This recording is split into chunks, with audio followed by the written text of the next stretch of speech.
Hey everybody, I'm nutritionist Dr. Mike Russell, and welcome to this episode of the Dr. Mike Show. We have a great show today because we're bringing on a guest, a good friend of mine, Michael Easter. Michael's the author of several books. You can see here, it's like me and probably Michael's mother. I got hardcover and softcover of his first book, Maximus Body, and also The Comfort Crisis, which many of you, if you know Michael, probably know him through The Comfort Crisis. Michael is a professor at UNLV, and he's also a freelance writer, and he's become quite the adventurer. So very excited to have Michael on the show. So let's get into it.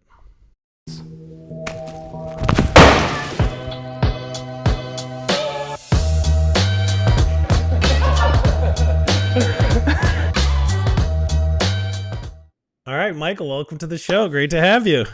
Oh, good to see you, man. How are you? I'm doing awesome. Glad that we got to catch up, kind of have you back on the show. I don't know if you could see that at the beginning. Do you see I got both copies of this? The Maximus Body? I didn't even know. Hardcover and soft. Everybody's on the Comfort Crisis bandwagon, but you know who the real fans are. An OG, yeah.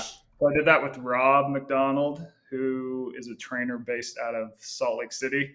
Good guy, gigantic guy, former UFC fighter and stuff. It was a fun project to work on. Yeah, awesome. So, also for context, Michael and I we met through when he was working at Men's Health, and like many of those, I think like many of those writing relationships, I've worked with Men's Health for a long time, and we worked together for a very long time, and then had never actually met in person. And it was really funny. The day I came to talk with Adam Campbell, we had lunch together in the cafe there, the Rodale Cafe, which I don't know if it still exists. But I had never met Adam either. Like Adam and I had been interacting for like 10 years online, projects, articles, all this stuff. We never actually like met each other. So, Yeah, and that was I the remember first time. getting down there. That was a blast. It was just like, oh my god, this is you! Holy Yeah. hell! Yeah, it was a fun time.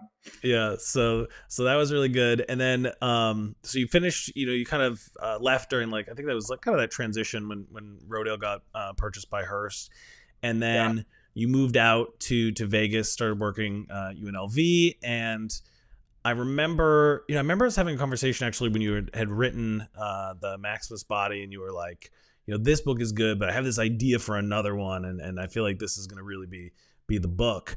And I think it's funny because you're like a fun guy, right? You live in Vegas. Vegas is all about comfort and fun. Like, why do you hate comfort so much? Like, what's what's the deal? Like, what got you set on this path of alerting people to the crisis of them being too comfortable?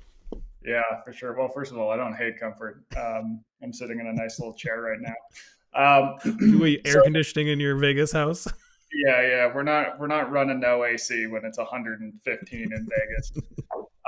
Yeah, so the past was basically this: is that when I work at Men's Health, every single thing I wrote about, whether it be improving your fitness, improving your mental health, losing weight, you had to go through discomfort to get there, right? If you want to get fit, you're going to have to work out. Working out's no fun. If you want to lose weight, you probably are going to be hungry at some point along the way. That's no fun. And even improving your mental health, it's like you might have to have conversations with people that you don't necessarily want to have, or unpeel some onions and ask some hard questions about why you do the things you do that might be leading you to, not feel great. Yep. So I made that observation. And then in my own journey is that I am a person who I got sober maybe like 8 years ago. Now, I used to drink quite heavily because I think it killed my stress. It made me feel more comfortable. It was sort of like this comfort blanket from the world. And, my family backstory is like I come from this long line of drinkers, of guys who like to drink and raise hell. And when we do, we get in trouble. And eventually that stopped working for me, more or Mm-hmm. less. And I could kind of see like, all right, you can do this easy thing, which is continuing this behavior you have, because, the reality is that nothing fixes a problem like the first drink. I mean, like, it's just like, oh, well, there your problems go. But then that creates long-term problems over the long haul, right? Yep. So I could do that, and that would be easy in the short term. Or I could be like, all right, we're going to have to stop drinking here. And I knew that was going to be hard because I didn't really know what that would result in. I didn't know if I could do it. Mm-hmm. And it's uncomfortable, a lot of different ways. But on the other side of that, my life improved like across the board. Yeah. And I mean, like the things you can measure and the things you can't measure. I had more money in my bank account. I had less fat on my body. The number on the scale was lower. But Mm-hmm. more important, it's like my relationships were better. And I just felt better about myself. Like my anxiety was lower. Like, alcohol has all these pernicious effects over time. Yeah. So there's those observations about discomfort. And then I meet this guy whose name is Donnie Vincent. He's this backcountry bow hunter and filmmaker. Goes into crazy places for months at a time, just like super far off the grid.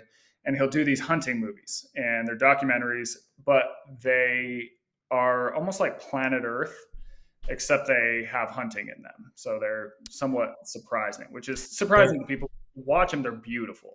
yeah, the one that I saw with him, I want to say it's just on YouTube. It's about Adak, the Yeah. island up in Alaska, and it's like a planet. It's one of those Planet Earth documentaries, but you're following along like Yoda the hunter. Yes, exactly. There's it's really good. He's really good. Totally. Really smart, really talking about hunting in a way that I'd never heard of. I don't really consider him a hunter so much as I think of him as a lot of different things. One of those being a hunter, but also he's kind of like an ultra endurance athlete. Hmm. He's also really a foodie because he's thinking about food and where it comes from and how it impacts our health and all these different things. So, anyways, I do a story about him for Men's Health Magazine. We go off the grid up in the Nevada backcountry for like 5 days. It wasn't that long. But I'd been thinking about this idea of comfort and discomfort, and I get up there and everything is uncomfortable. It's cold. I'm freezing my butt off the entire time. If we want to get water, we've got to hike to this stream way down the mountain and hike it back up. Hunting is very boring. Hmm. We're also super hungry the whole time because we're packing everything in. And so it's like you're not going to pack a ton of food when you have to hike it up for miles and miles, right? Right. And but when I returned home to Vegas, like I just felt better. It was just like, oh man, that was an amazing experience. In the short term, I was like, man, this sucks. I'm gonna go home. When I got home, I was like, that was rad. What was it about that improved me? And from there, I could kind of see like, oh, that was I was introduced to all these discomforts that we no longer have in everyday life. Like just comparing and contrasting my world at home in the built environment, the world out there. And that world out there is the world that humans lived in for 2.5 million years, basically until the Industrial Revolution. Hmm. And all the comforts that most impact our day to day life are all invented within the last hundreds of years. 100 years. Yeah. That is a blip on the radar of time, Yeah. right? Think of just everything. You and I are communicating right now via screen. We now spend more than 12 hours a day looking at screens, which are very new in the grand scheme of time and space. We live in temperature control. We sleep in soft beds. We no longer work for our food. We no longer even have to move around at all to live. Like you can literally be bedridden and survive. That's completely impossible. I mean, I'd say So a bad day, like I call it a bad day at work. A bad day at work, I could do 2,000 steps, like, yeah, and that's it. If I easy. just kind of followed what could be the trajectory of a normal day. So I had a flight recently because I was on the East Coast last weekend, and because of this, I had a day where my step count was abnormally low for me. And I'm like, oh my God, I can't believe I moved this little. And I looked at my whatever Aura ring that counts my steps, and it was at 4,000. And I'm like, oh, wait a minute. That's actually the average for an American. And I had Yeah. been on a plane for like 5 hours. All I had done is walk from like my car to the terminal and then from the plane to getting picked up. And like that was the entire day's movement. And yet that is the average that we have nowadays. Like it's amazing how little we actually have to move anymore. And so all of these things, they pile up over time, and they not only hurt us physically, like you can tie obesity to the type of food we eat now, which is very different than what we used to eat, to our inactivity, but also psychologically. It's like we've removed a lot of challenges and the things that humans inherently find rewarding from our lives. And so it's just kind of like these pernicious effects slowly Mm-hmm. creep in over time. Now, to your point about why do you hate comfort, I'm not saying that these things are bad. Uh, it's a good problem to have. Yep. You're too comfortable. It's a good problem to have. At the same time, I think if we don't push back against that, we're going to have some of those long-term problems that we're facing now. I mean, I think it's so true. People listening to the show have definitely heard me say this. I've said it to clients for years.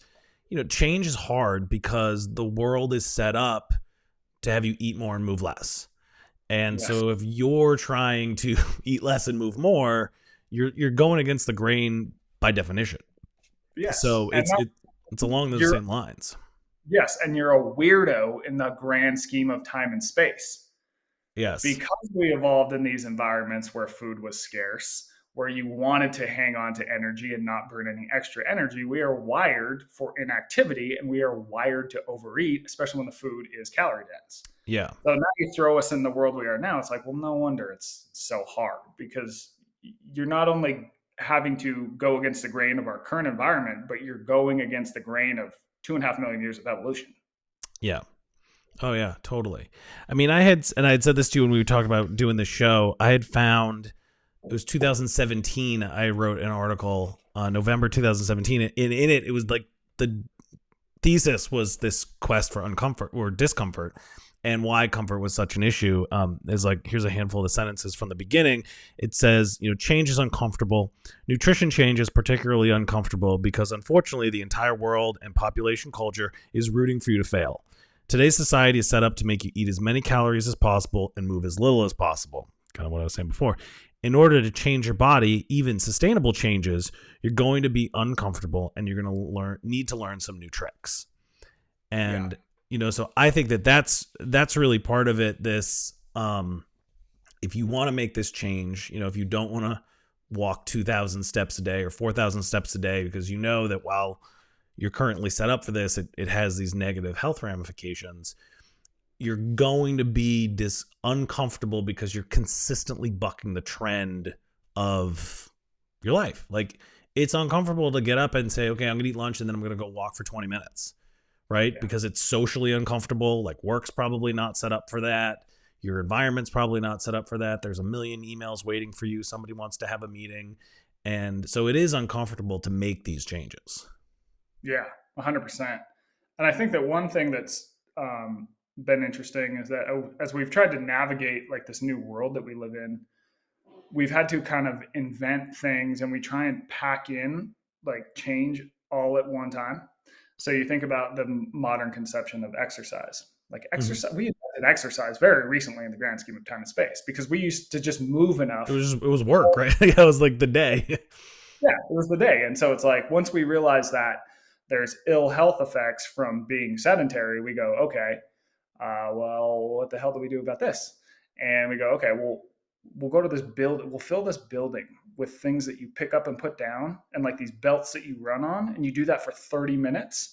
And I think that'll maybe help, but we don't think like, oh, well, maybe I just need to figure out a lot more ways to move throughout the day. In addition, like I'm not saying going to the gym is bad, but I am saying we try and pack all these like heroic efforts into this short stint. Mm-hmm. And I don't think that is quite as sustainable or quite as effective. Like when you look at research on just people who like add activity into their day throughout the day, they tend to do better over time than people who like, I'm sedentary for 12 hours a day, but I went to the gym for 30 minutes and I did a soul cycle class and I threw up and, I'm good to go. Yeah, no, I think that, that's really true. And I think especially in, I don't know, say 2000 to 2015, there was such this focus on what is this minimal dose of exercise that we can do to get fit. And, you can get a workout in 20 minutes, do this in 15 minutes, and I think that's good because it got people who took the barrier of, I don't have time to exercise, I don't have time to work out. Like it got rid of that excuse and got them to really get at it. But 30 minutes, 3 times a week is, when the rest of your life, you're getting 2,000 steps a day, like it isn't going to cut it. And I think what's really been interesting over the last 5 to 7 years in the fitness community, in the health community, is this push to how can we be more active in a broader perspective. Even if Yeah. you think like CrossFit, which is like, just like this highly intense community, like even so much of their messaging is around getting out and being more active now, not just that like 45 minutes that you're at the CrossFit box. Yeah. Um, and I think that that's really good. It's still though amazing, and you'll have the statistic. I don't know off the top of my head, like the amount of exercise that people get on a weekly basis. If you think 150 minutes of moderate activity is kind of the benchmark to Mhm. support good health, right? Which is not actually a heavy lift, 30 minutes 5 times a day or 5 times a week. That it's still really hard for a lot of people to get that. And, I had someone on social, had said that everybody's posting all these advanced exercises, but how do I get started? I'm like, that to me is the basis of how you get started, is just saying, hey, let's meet this number from an activity perspective, doing whatever I like at a way that my heart's getting elevated. And Yeah. then, and let's continue to move forward from there. Well, I think the real case is that the less you move, the more you get from the movement you do. All right. So if you Yes, go, that's a from, great line. Yeah. I'm not hitting the 150 minutes, I'm only getting 30, and you all of a sudden start hitting the 150 minutes. Now I'm making this number up. I don't know the stat in my head, but all of a sudden it's like, okay, you're going to experience like 2 times the risk, greater risk or reduced risk of, say, a heart attack. Mm-hmm. Now, if you go from all of a sudden 150 minutes to 300, it reduces over time. So like really the answer is like do something. And when you do look at who hits the 150-minute mark, and I think what's important to understand with that is when we talk about 150 minutes of moderate activity is not like CrossFit or Right. soul. It's like a brisk walk. It's a brisk walk, right? Yeah. So if you're even thinking, okay, like I'm just gonna, so one thing I really talk about in a lot of my work that I've been pushing lately is this concept of being a 2%er. Now it is based on this idea, this study that found only 2% of people will take the stairs when there is an escalator available. But it is those little decisions we make through the day to do the slightly harder thing, the slightly more uncomfortable thing that add up over time and allow us to hit those bigger goals. And then you just add on top exercise, quote unquote, exercise on top of that, like at the gym, and you have yourself like a potent formula for just feeling better, moving better, living longer, being healthier. So I think, figuring out ways, okay, how do I get that 150 minutes and sneak it into my life is so important. It's like for me, if I'm taking a phone call that I know is going to be 30 minutes, it's like, well, I can just go walk and take that phone call. I could throw on a ruck and make it even a little harder. Yep. If I'm even, sitting watching TV, it's like, oh, well, maybe I'm going to do like a push up every few minutes, like it doesn't have to be these insane things, but it's just trying to figure out, okay, how can I do the slightly little bit harder thing throughout the day, not always take the easy way out. And that'll accumulate over time to some big changes. Yeah. I think the accumulate over time, and it helps build this momentum of how you live your life. So I Yeah. had a colleague and a mentor when I was at the University of Vermont who we were on the fourth or fifth floor. I would always take the stairs. And one day I was leaving with this person and I was going to the stairs and they were like, let's take the elevator. I'm like, it's been a long day. I'm really tired. And I'm like, I know. I'm like, it's like, I know I'm tired, but it's just like, I always take the stairs. And I feel like I'm going to be just as tired if I take the elevator, if I take the stairs. It's Friday afternoon. I'm tired regardless. And, so that person, so I think we ended up taking the elevator. But that person, kind of reflected on that conversation a while later, and I reconnected with them, and they ended up losing like 40 pounds. Well, And so I'm always interested when people do that. I'm like, well, what happened, right? And, they said, we had this conversation about taking the stairs and being tired or not. And I thought, yeah, I'm always going to be tired, but I need to get in some more movement. So I'm always going to take the stairs. But that was the seed of a behavior change that they started doing other things. Then they started going for walks in the morning, not like that day, right? But it started layering onto their behavior that they're the kind of person that does those things. And yeah. I think that is such a like an underappreciated factor, because you kind of, and this is super metaphysical, but you're internally changing the definition of who you are, right? Yes. With these little behaviors. And then all of a sudden, taking the stairs is not difficult because that's just what you do. Like, Right. I think of it as like, I literally can't sit down and eat a meal unless there's a piece of meat like on the plate. Like, there's like meat or fish or eggs. Like, if there is not protein there, I viscerally feel uncomfortable. Like, what, I need to do something to make this right. Yeah. And because it's just been ingrained in my being, like, I need protein at every meal. Like, that's just a healthy behavior.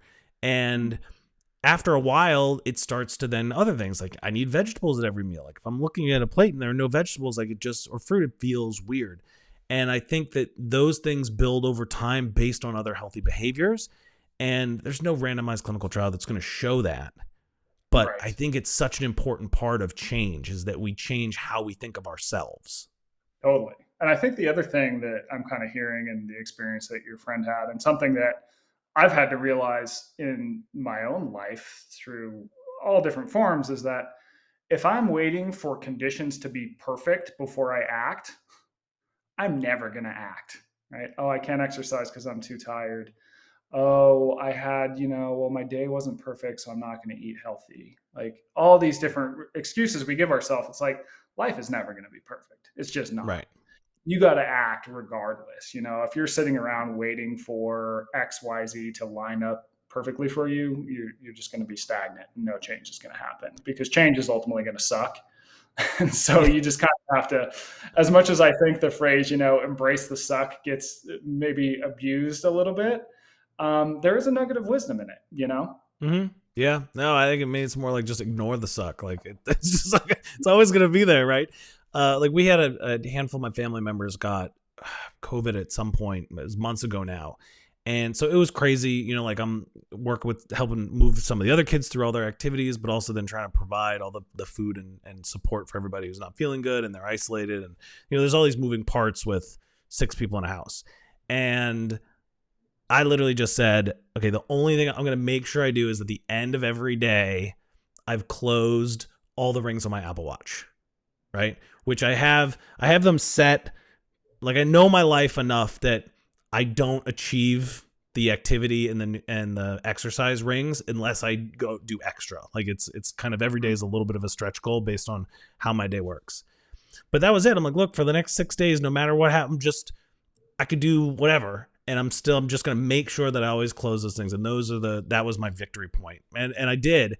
And I think that's so important, that if you feel like I don't have time, this isn't going to work, I got too many things going on, just latch onto one positive thing.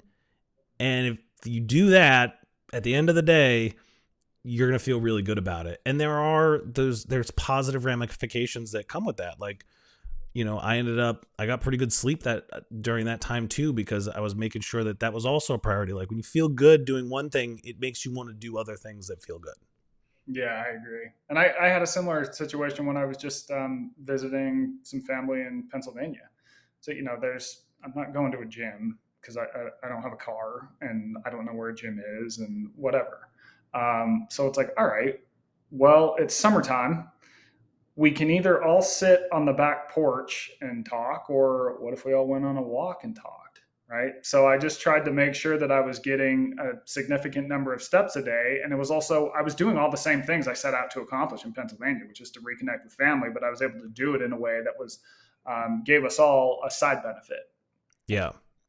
So there's a great book. I wanted to grab it before the call and I forgot.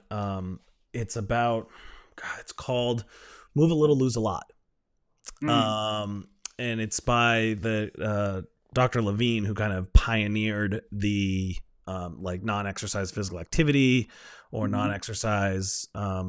non-activity thermogenesis, depending on which acronym you prefer, NEAT or NEPA. Yeah. And it's a great book. I actually think Rodale published it, and it's a great book that kind of didn't really gain the traction. But the book is full of, he pioneered this idea of you need to move more, like move more. General movement activity in your life is the key for kind of longer term health and weight management. But the book is full of all kinds of behavioral gems like kind of the things that we're talking about. Like you're going to visit friends or family, instead of sitting around on the porch talking, like go for a walk and talk. And like here's an example about gathering for the Super Bowl, like instead of, or Thanksgiving, instead of it being like this event around this big meal where we eat a lot and sit, like put together a flag football game outside before, and build in these other ways to kind of change how you're engaging, so physical activity is more of a central piece. Yeah, And that's such a, it sounds so not hardcore fitness, but it's such a key to maintaining long-term health and fitness.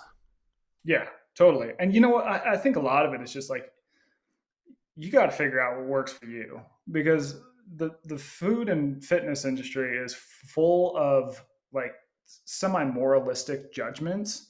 So, Mm-hmm. for example, a big trend was like, and I guess probably still is, like, don't exercise so you can eat. And it's like, okay, well, if that's working for someone, like, what the hell do we care, right? So, what made me think about that is when you talked about Thanksgiving.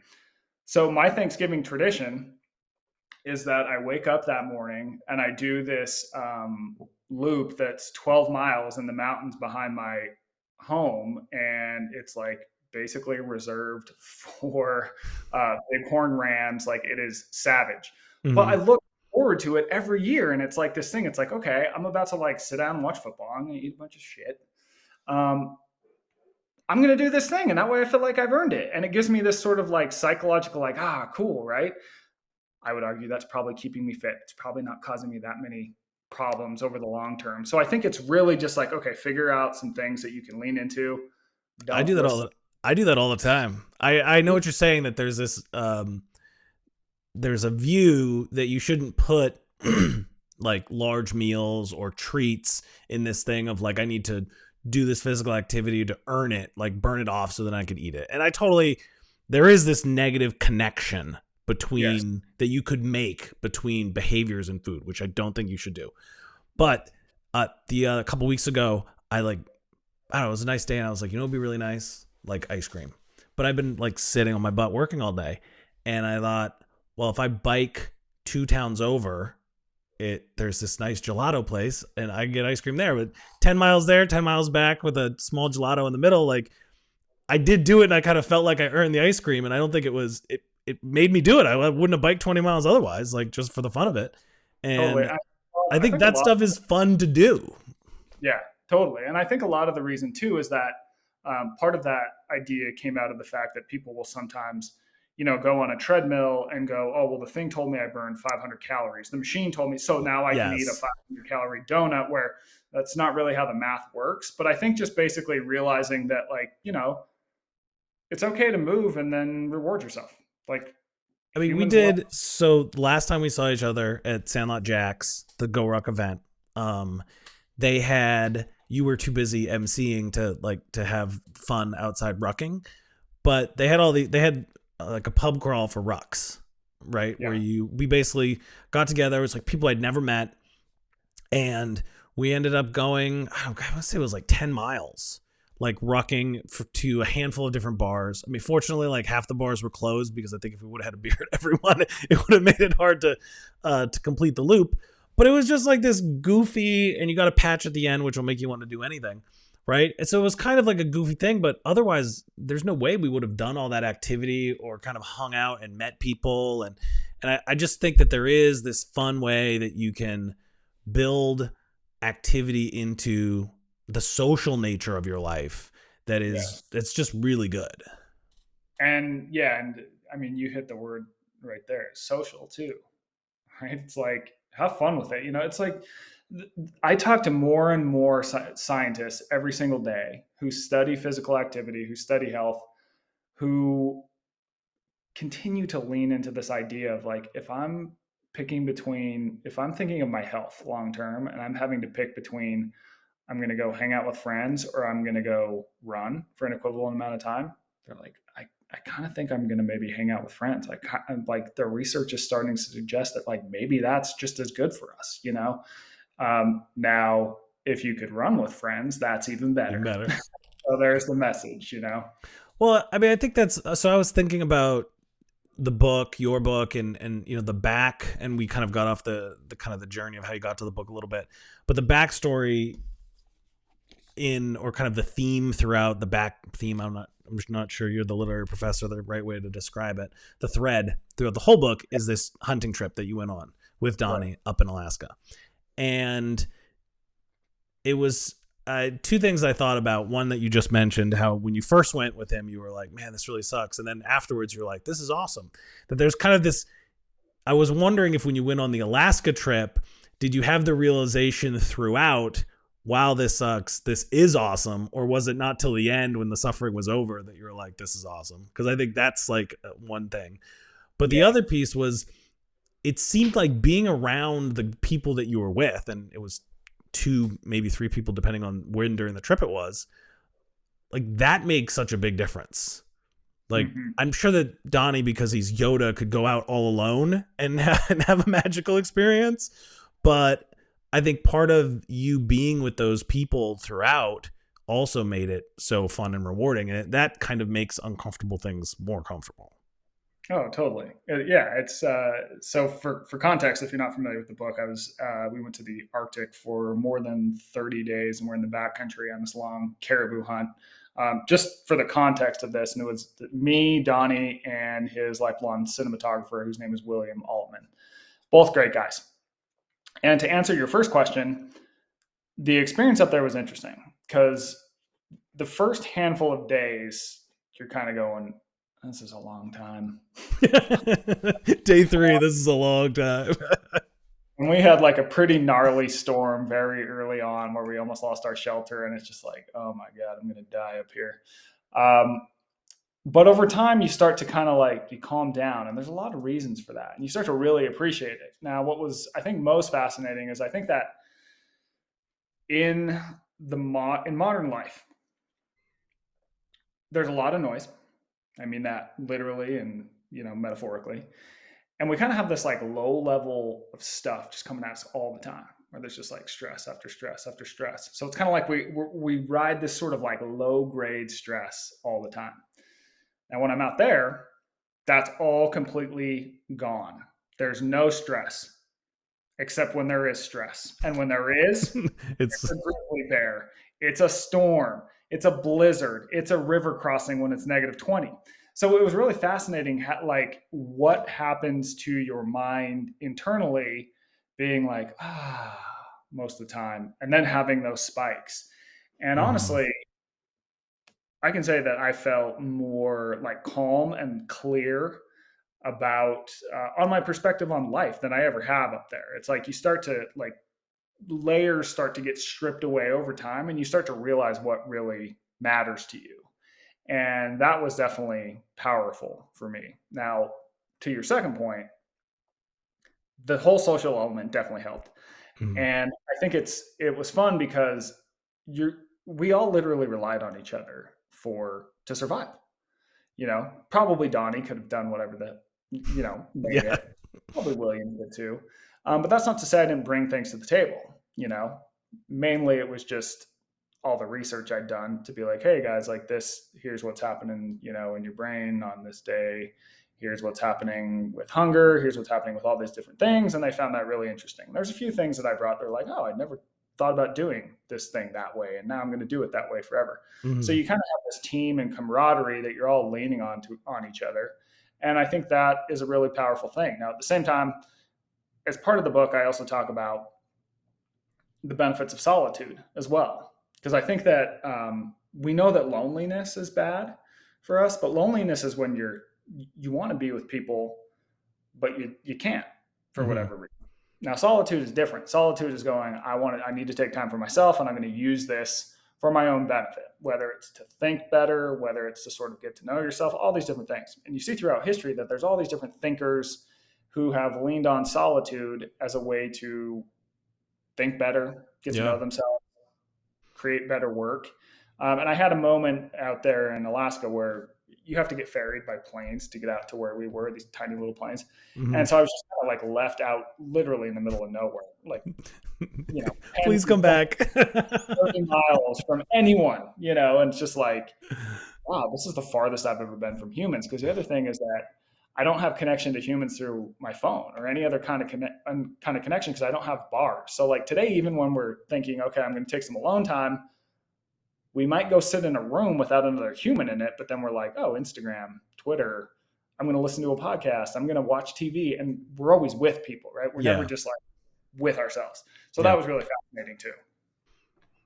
Yeah. That is really fascinating. I think that I'm a big fan of solitude. Um, and I think that difference between loneliness and solitude is an important one. And finding that, I don't know if you've ever watched the show Alone. I think it's like a History Channel or A&E where people like Yeah. they get dropped off somewhere like alone. And I'm always amazed at that. Like people basically just freak out because they can't be alone.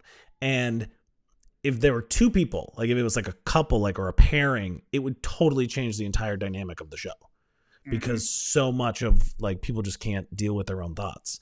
Yes. Which to your point earlier, you were talking about how so many of the comforts we have are modern, like in the last 100 years. That 150 years ago, I mean, a single person would be alone out in the woods forever, right? That was just how it was. And so it is amazing how we've changed, so much in such a short period of time relative Yeah. from that, One kind the of a social random, connection. yeah, this is a random aside, but I think the most fascinating thing about the show Alone is how the women in general are so much better than the guys, except they get disqualified because they lose too much weight. It's so true. The women lose like excuse me, they don't have the lean body mass to start out Yeah. with. And so often they will, yeah, oh, the men are definitely the ones sniveling about being lonely the most. Women would crush if they just changed the weight loss cutoff, but unfortunately, it's kind of I uh, understand cover their so butt. one of the things that I also really like in the Comfort Crisis was there was a lot of actionable things for people to do. So if Mm-hmm. you haven't read the book and you're thinking, well, so far they've talked about being being uncomfortable, hunting with Yoda in the Arctic Circle, like these are none of this is relevant to me. But there's so many. You do such a great job of bringing these little nuggets to people, like do this in your life or try this in your life, and you see it on social, people doing these things. You were talking about being a 2%er, like essentially taking the stairs instead of an elevator or an escalator. um, what are two or three of these takeaways that you hear back from people the most? What are some things where you're like, people have really latched onto this? The 2%er stuff has resonated because I think people have started to practice it and realize that it does move the dial, and it's something you can just you're flowing it into your existing everyday life. Like this is not really an addition. It's just kind of making a slightly different choice on something you're already doing. Yeah. Uh, so another concept that I think that has really resonated with people is this idea of in the book I call it misogi, Mm-hmm. and it's this idea that once a year you're going to go out into nature and you're going to do something really hard. You're just going to invent some physical task you're going to do. Now, there are two rules to this. I learned it from a guy whose name is Marcus Elliott, and he is a quick bio is that he was this Harvard trained MD who decides he's not going to be a doctor. He's going to get into sports science. And he ends up totally revolutionizing sports science.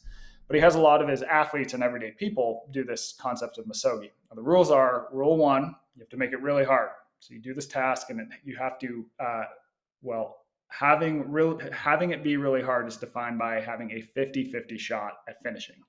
So whatever you choose has to be a coin flip, because in everyday life, when we take on challenges, even if we're like, hey, I'm going to run a marathon, this is going to be hard, we know we're going to finish, right?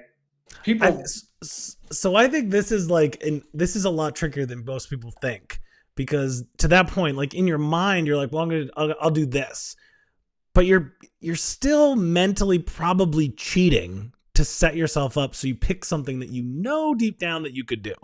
Like that's yes, probably a lot harder than people think. yes, it is. I mean, so a good gauge of this is for me, it's what genuinely kind of makes you a little bit afraid. Mm-hmm. Uh, so, for example, if you go, could I run 5 miles? Like, yeah, I think I probably could. I've run five before. Could I run 10 miles? I haven't run 10 miles before, but I ran 7 one time, so probably. What about 15? If you're like, oh, I don't know if I could run 15, well, go try it. That's probably a good gauge that it's that 50-50. Um, and then the second rule is don't die. So, which is that's basically don't be an idiot. Choose something, be safe about whatever it is you choose to do. Now, the I always, I'm gonna interrupt you. I always laugh that don't die is number two. Partly, partly because I remember I was like doing something and I was like, "Hey, Michael, like rule number one, don't die," and you're like, "No, no, no, that's rule number two." And then I remember my wife going, "Look, if rule number two is don't die, I don't think you can hang out with Michael." Like, I've rule been number one needs to be don't die. banned by your wife. Sorry. Um, so now the idea behind this, though, like to get into like why this is a thing, is that when you think about how humans evolved, we had to do terribly challenging things all the time to survive. This could be hunting. This could be like moving from point A to B across like some treacherous landscape, all these different things. And each time we would do one of these things, we got thrust out of our comfort zone, right? We would hit moments where we were like, oh man, I don't know if I can continue on with this. Um, but by putting one foot in front of the other, we would show ourselves that we are capable of more than we thought. Mm-hmm. Now, in today's day and age, it's possible to never really be challenged in this way. Like we talked about how you could take 2,000 steps a day. You could have a decent job. You're going to have plenty of food. You're going to have plenty of water. You can probably find someone to marry you. All these different things. But because of this, we no longer have these moments where we really significantly go, I don't know if I can do this. And then we do it. And it's like this, oh my God moment where you realize that you're capable of far more than you ever imagined. So a misogi is really just a way to recreate these challenges that we used to face in the past that used to show us what we were capable of. Yeah. So when I learn about this from Marcus, my initial reaction is like, well, this is like just kind of kooky. I mean, I'm like, okay, I can follow the logic. It's kind of kooky though. Mm-hmm. Um, but then I start doing all this research, and you see that these are really just a recreation of rites of passage. And rites of passage are something that cultures all around the world used to do for all of time. And the idea was that we have a person who's at point A in their life. What are we going to do? We're going to send them out into nature. We're going to have them do something hard. Along the way, they're going to learn what they're capable of, and they're going to come back to the tribe, and they will be at point B, which is where we want them to be, where they're more Yeah. confident, more capable, more able. And these exist throughout time and space, all different cultures. And so I think that we've really removed those from modern life, and I think that we're suffering for it. And I think you see it in mental health rates with kids.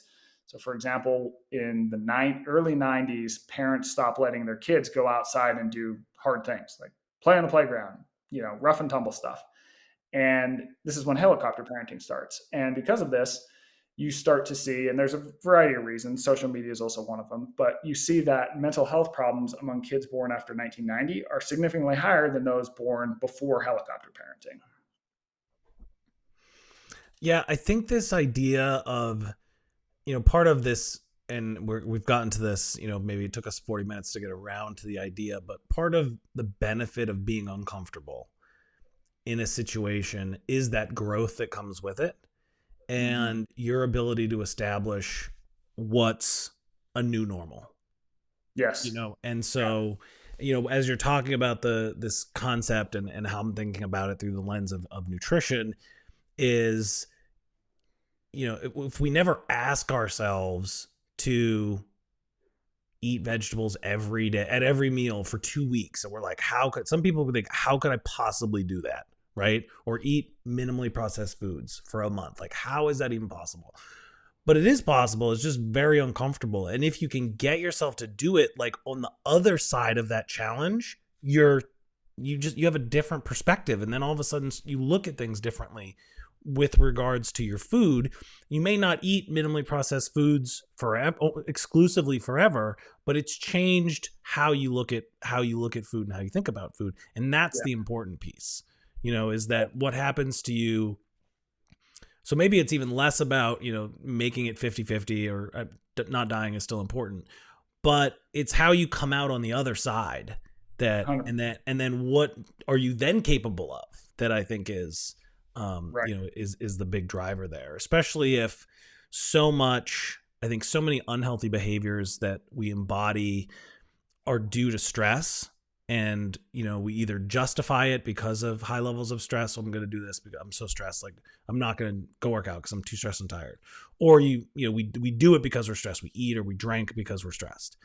That doing something really hard increases our tolerance to stress, because we're like, wow, I never thought I could do that. And then all of a sudden our ability to manage that day-to-day, week-to-week stress that's always there, the stuff that you said you escaped when you were in the Arctic Circle, becomes so much easier. But if we don't Yeah. ask ourselves to do those things, it becomes, we never tap into that potential. Exactly. Like I have a friend, and she got her first job, and this was kind of pre-email, and we were laughing one day because she said that at the end of the week she was so stressed because she had 5 unread voicemail messages, like on her phone, like on her answering machine at work, and she was like, oh my god, like how am I possibly gonna like get through all this? And it's like laughable now if you think about unread inbound communications, like that would probably be a half of a day for her now. But if Yeah. you're never pushed beyond that, push beyond what you think you're capable of, then you'll never reach what you're truly capable of. Exactly. I mean, it's like you have to expose yourself to things to realize they're not that big of a deal, you know? And I think there's transfer, there's like domain transfer. So if you're gonna say I'm gonna go Mhm. run 20 miles because I've only walked 2, right? You're gonna be so much better at things that have nothing to do with running, because it's the wiring in your brain crosses many domains. So it's not isolated to just the activity that you're doing. I think it's expansive to your whole life. Yeah. It's like you learn that you're a person that can do things, Yeah. that Yeah. you don't have to be afraid of things. Now, it's like, how do you stop being afraid of spiders? Not by avoiding them, right? Slowly expose yourself to spiders. It's like I used to hate public speaking. I mean, I'd freak out. Then I just started doing it all the time. Well, Now, we're, how we're gonna I link up your Sandlot Jacks talk. You were really good. There's no fear of public speaking there. well think of it, and then it's like I'm a professor at a university. Every Monday, I have to go in front of 150 people. Now, granted, half of them are stoned and the other half are asleep, but but right, Yes. you Yep. slowly expose yourself, and you've been there, right? You're a veteran of this stress, and then all of a sudden you go, oh, okay. So now that because I speak in front of 150 students, it's like when I have to go do it in front of a company or have to go do it at Sandlot Jacks or whatever. All of a sudden it becomes less stressful. Now I'm not saying I strut up there and I'm like Tony Robbins and blah blah blah, but I am saying it's very very much easier than it used to be. And you can apply this to any domain. Yeah. Yeah. No, I totally agree. All right. So we got being a 2%er, which is kind of taking the stairs instead of elevators, escalators, like choosing movement versus non movement when modern life presents it to you. Masojis. So once a year doing something extremely hard. What's one more thing that you hear back from in the book that people really like? One more thing. People love the rucking stuff, which have you talked about that on your show? We haven't. So I did. People that watch the show probably have listened to the episode I did with Jason Okay. McCarthy. I was on the Go Rock podcast. We talked about rucking there, but we haven't directly talked about rucking on the Dr. Mike show before. Okay. Cool. So I'll give you two. One is rucking. I'll make them both short. Um, so now I start thinking about this because when I'm in Alaska, we're hunting. And when you look at the human body and why it's built the way it is, we're built to be good at two things. The first is running long distances slowly. We would use this as we evolved to hunt. So we're one of the Mm. only animals that can really cover ground in the heat Yep. and use this to our advantage on hot days. We'd run down animals across miles and miles and miles because most animals aren't good at cooling themselves. They'd eventually topple over from heat exhaustion. Then we'd kill them and we would have dinner. But this brings me to two, which is that what would we have to do then? We have to carry the animal back to camp. So we're the only animals that can really carry weight an appreciable distance. Mm-hmm. So plenty of people, they still jog, right? Running is a thing. Yep. But how many people for a workout carry things? And that seems to be just as important, right? Because it has a couple benefits. One is that you get an equivalent cardio benefit, but you're also carrying something, so you're stimulating your muscles to a greater degree. So as part of this, I kind of have this realization in the Arctic. I talk to these anthropologists at Harvard who, they talk about, they've done all the research on running. They're the people who discovered that. And, they tell me, yeah, like carrying is just as important and How something we much can. were you? How much were you carrying in the Arctic? So on average, I would say like 70, 80 pounds. Now, when we had the animal, Solid. it was over 100. We Yep. didn't have scales out there, but it was pretty heavy. It's definitely heavy. And so then I go back and I'm like, okay, plenty of people run, not that many people carry. Who carries? And this leads me to GoRuck and the military. And carrying has been like the fundamental part of military training since we had militaries, basically. Yep. Carry weapons, shields, all this different stuff into battle. And GoRuck has sort of been trying to bring rucking to the general public. Right? So rucking in the military is like their main training form, and GoRuck is making bags that can hold enough weight that the average person can ruck and trying to bring it to people. So I go down there and I hang out with Jason and we talk all about rucking and carrying, and that's a section of the book. So basically, your takeaway is carry weight.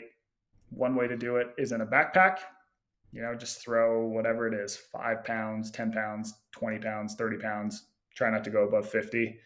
And you'll get a lot of benefits from that: cardio, strength, et cetera, et cetera. So that's one thing. I think that a lot of the strength coach community for a long time, the people who are really good at building strong athletes have long used carries, Mm-hmm. as heavy carries over distance as a way to build strength. And I Yeah. think that also in the functional everyday life of people, when somebody's like, "Oh, I wish I was stronger," it's usually they want to pick something up and carry it somewhere, right? Right. You're picking up a child and carrying them across, a certain amount. You're picking up a bunch of groceries. You're moving a couch. Like picking up and carrying. I totally agree with you. There is such.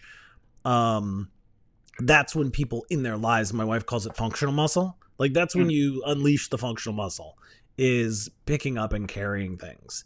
And Yes. so I totally agree with you on that. I think, a couple other things, like I'm huge, as everybody knows, like I'm big into getting out and rucking. And I also think it's good because not everybody can run.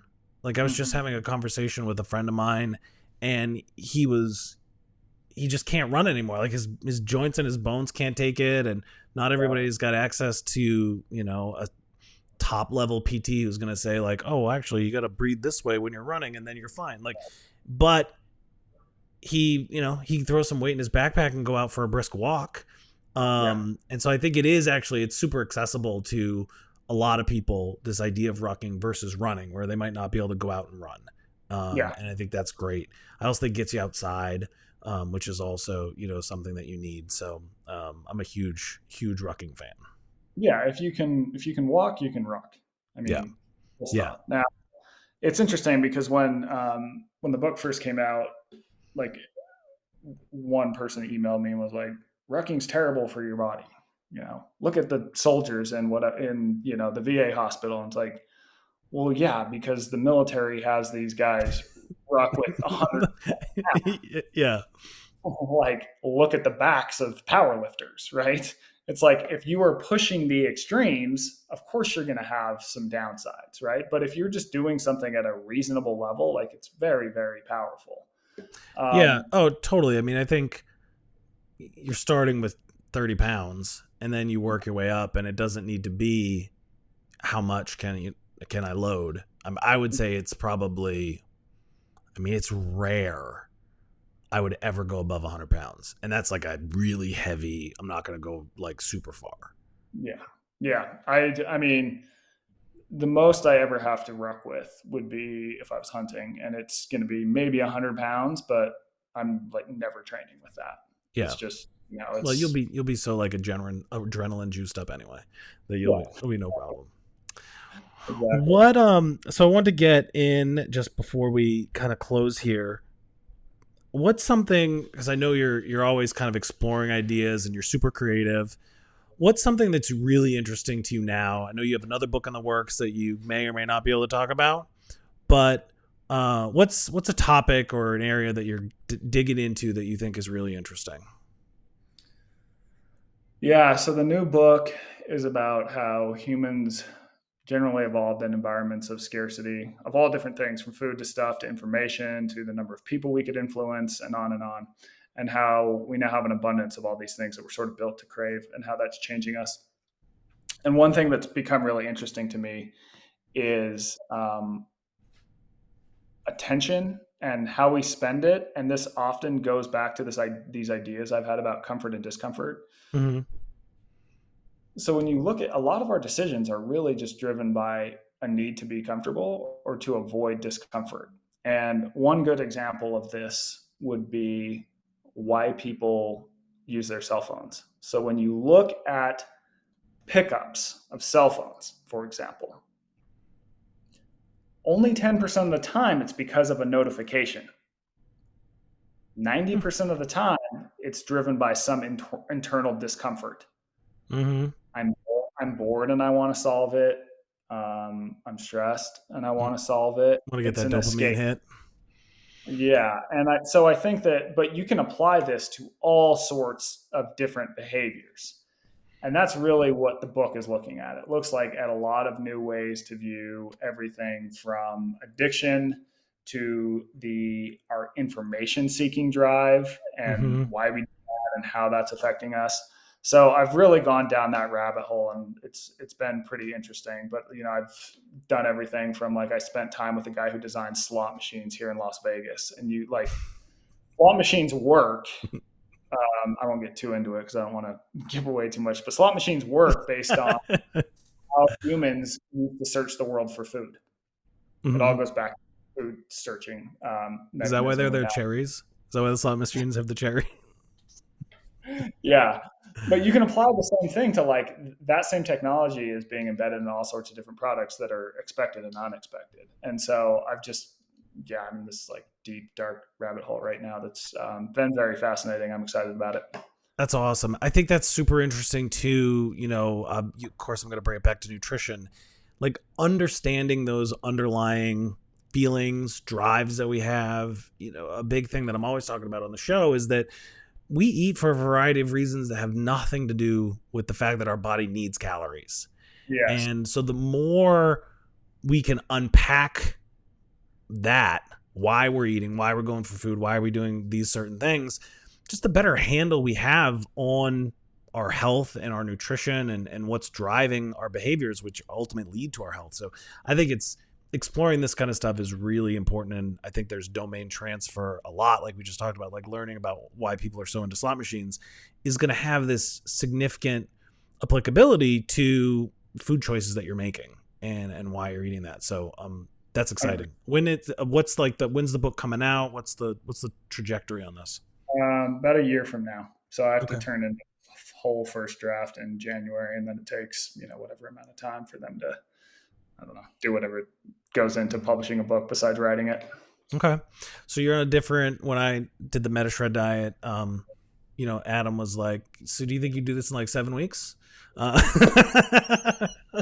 That's how it was with my it, first I Maximus will say body. though, when I wrote that book, I didn't have to go to Iraq or South America like you've done for this book, so there was less geographic research. Um, so that's awesome. So I want to say, we've been talking about the comfort crisis. Michael and I did a collaboration through Live Essentia, which is this other kind of like my passion project. It's liveessentia.com, where we have signed copies of the comfort crisis. And also, I'm not wearing the shirt because I wore it yesterday and it's dirty. Super medium shirt, which Oh, if warm. so we have the super medium shirts that you can get with the signed book or without. And super medium was this concept we were talking about rocking, and Jason McCarthy from Go Rock, that comes up in the book, talking about how special forces operators were super medium. Like they couldn't be too big, they couldn't be too lean, they couldn't be too strong, they couldn't have too much endurance. You had to be kind of this super medium. And I think that it's such an embodiment what I think health should be. You know, that you should be in this you should be super medium. Like, you should have this flexibility to eat carbohydrates, eat protein, eat higher fat, lower fat, whatever it is. Like you said, run 10 miles, walk, whatever. Like, that's this great space where your body can just kind of do whatever you need it to do. Yeah. So liveessentia.com, we have those shirts, and we have 2 or 3 more, I think, signed books. So you definitely want to check that out. Yeah, Michael, where else, because your newsletter is amazing, where else can people, if you could point us to the places where we could get, the readers and listeners could get more information from you? Okay, so go to my website. It's eastermichael.com. I'm making my newsletter weekly starting September 1st. And if you go to my homepage, there's a 5-day 2%er challenge that you can sign up for. And you can do that. It'll be fun. You'll hopefully learn a lot. And then you'll be flowed into the newsletter. You'll start to get it on the regular. And that's probably the best way to find me. But I'm also on Instagram. I'm pretty active there. I've started tweeting a little more. That's Michael_Easter as well. And yeah, you can just Google me. You can find me.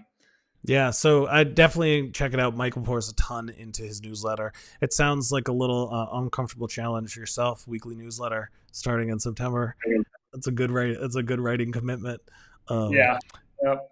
So thank you, Michael, so much for coming on the show, talking through a lot of this. I like that we weren't specifically nutrition focused, but had, a really interesting discussion around skill sets that are important, I think, for fostering a proper healthy diet, and also especially around this idea of not just moving more, but working against inactivity, which, which is something that it's not just about moving more, but it's also how can we prevent long periods of inactivity. So we've both been sitting for an hour, so hopefully now we can go be more active.